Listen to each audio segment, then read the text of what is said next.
आज से ठीक 2 साल पहले बांग्लादेश में सत्ता परिवर्तन हुआ, या फिर यूं कहा जाए कि तख्ता पलट किया गया शेख हसीना का 5 अगस्त 2024 को, जिसके बाद शेख हसीना भारत में आकर उन्होंने शरण ले ली और बांग्लादेश के साथ भारत के रिश्ते लगातार बद से बदतर होते चले गए। मोहम्मद यूनिस जब केयरटेकर गवर्नमेंट संभाल रहे थे, उस दौरान उन्होंने कई ऐसे कदम उठाए जो भारत विरोधी ही थे। अब सवाल यह है कि वहां पर नए प्रधानमंत्री आ चुके हैं, तारिक रहमान कई महीनों से सत्ता संभाल रहे हैं। अब सवाल उठता है कि भारत और बांग्लादेश में क्या ये रिश्ते सुधरेंगे? इसी सवाल का जवाब आज मैं आपको दूंगा। तो भारत और बांग्लादेश के बीच क्या रिश्ते सुधरेंगे? इस सवाल का जवाब तलाशने से पहले कुछ और अहम सवालों के जवाब हमें ढूंढने होंगे, जिसमें सबसे पहला है कि अभी का रिश्ता कैसा है भारत और बांग्लादेश के बीच। पिछले 2 साल से भारत और बांग्लादेश के बीच में जो रिश्ते हैं वो जस के तस बने हुए हैं। 5 अगस्त 2024 में जो हालात थे, जब शेख हसीना को अपना मुल्क छोड़कर भारत में शरण लेनी पड़ी थी। अब जो शेख हसीना का दौर था, उस दौरान भारत और बांग्लादेश के रिश्ते बहुत मजबूत हुए और कई ऐसे विकास कार्य शुरू हुए, कई ऐसे इनिशिएटिव लिए गए जिससे ऐसा लगा था कि भारत, बांग्लादेश और साथ ही म्यांमार मिलते हुए ये पूरा का पूरा जो साउथ ईस्ट एशिया है एक नए दौर में जा रहा है। और खास तौर पे अर्थव्यवस्था के लिहाज से बहुत सारे भारत ने इनिशिएटिव लेते हुए बांग्लादेश के साथ इंफ्रास्ट्रक्चर प्रोजेक्ट्स शुरू किए थे, जिसको सब बंद करवा दिए मोहम्मद यूनिस ने। अब वहां पर तारिक रहमान की सरकार आई है, बीएनपी की सरकार बनी है, प्रधानमंत्री हैं तारिक रहमान। भारत की ओर से लगातार ये कोशिश की गई, जैसे वहां पर नई सरकार बनी, कि कैसे रिश्तों को बेहतर किया जाए। और खालिदा जिया जब उनका निधन हो गया था, क्योंकि उनके बेटे ही हैं तारिक रहमान, उस दौरान भी भारत के डेलीगेशन ने जाके मुलाकात की थी तारिक रहमान से, प्रधानमंत्री मोदी के संदेश को दिया गया था। इसके अलावा भारत ने लगातार कोशिश की तारिक रहमान के साथ एंगेज होने की, रिश्तों को बेहतर बनाने की। लेकिन इस वक्त अगर हम कहें कि मौजूदा हालात क्या है, अभी रिश्ते कैसे हैं, तो फिलहाल हम कह सकते हैं कि ना बहुत अच्छे हैं और ना ही बहुत बुरे हैं।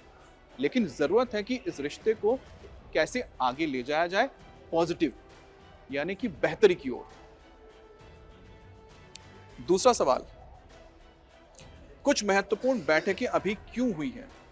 देखिए, पिछले कुछ दिनों में देखा गया है कि बांग्लादेश में कुछ अहम बैठकें हुई हैं और ये बैठक महत्वपूर्ण इस लिहाज से है क्योंकि इसी से ही जोड़ा जा रहा है कि आने वाले वक्त में भारत और बांग्लादेश के रिश्तों को जो आगे ले जाने की कोशिश हो रही है दोनों देशों की ओर से, उसको गति मिलेगी।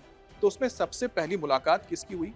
भारत के राजदूत दिनेश त्रिवेदी की मुलाकात हुई बांग्लादेश के प्रधानमंत्री तारिक रहमान के साथ।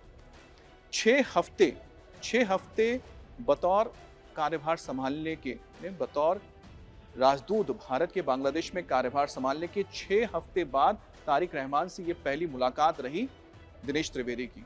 और ये जो मुलाकात थी बहुत अहम इस लिहाज से है क्योंकि कोशिश ये हो रही है, जो 12 और 13 सितंबर को ब्रिक्स सम्मेलन होने जा रहा है 2026, बहुत महत्वपूर्ण है क्योंकि ब्रिक्स सम्मेलन नई दिल्ली में हो रहा है 12 और 13 सितंबर को।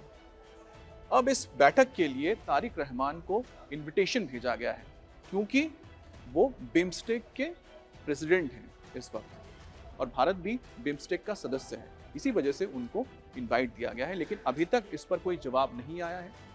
भारत की कोशिश लगातार यही है कि तारिक रहमान भारत आए और इस दौरान प्रधानमंत्री मोदी और साथ ही तारिक रहमान की मुलाकात हो जाए। और एक बार फिर से जब दिनेश त्रिवेदी की मुलाकात हुई तो पर्सनली उन्होंने एक बार फिर से इसी इनविटेशन को, इस नियतों को उनके सामने रखा और ये बताया कि भारत सरकार की मंशा क्या है, भारत सरकार क्या चाहती है और बांग्लादेश के साथ किस तरह से रिश्तों को सुधारने के लिए ही कोशिश लगातार की जा रही है। जब दिनेश त्रिवेदी से ये पूछा गया कि उनकी मुलाकात कैसी रही, वहां पर जर्नलिस्ट ने पूछा था, जो मीडिया कर्मी थे, तो दिनेश त्रिवेदी ने बताया कि एक बार जब प्रधानमंत्री मोदी और तारिक रहमान बैठेंगे तो मान के चलिए कि जो भी दोनों देशों के बीच शंकाएं हैं, आशंकाएं हैं, वो दूर हो जाएगी और भारत और बांग्लादेश बहुत एक अच्छी जगह पर आ जाएंगे, सेम पेज पर आ जाएंगे, ताकि दोनों ही देशों को आगे बढ़ने में, विकास करने में मदद मिले। तो ये बहुत पॉजिटिव एक बयान आया है दिनेश त्रिवेदी की ओर से। अब दिनेश त्रिवेदी ने मुलाकात के बाद तारिक रहमान से मुलाकात के बाद सीधे वो दिल्ली के लिए आए हैं, क्योंकि उन्हें ये बताना होगा। अब उनकी मुलाकातें होंगी, चाहे वो हमारे विदेश मंत्री से हो, विदेश मंत्रालय से होंगे, ताकि ये मैसेज दिया जाए कि तारिक रहमान की ओर से क्या कहा गया है।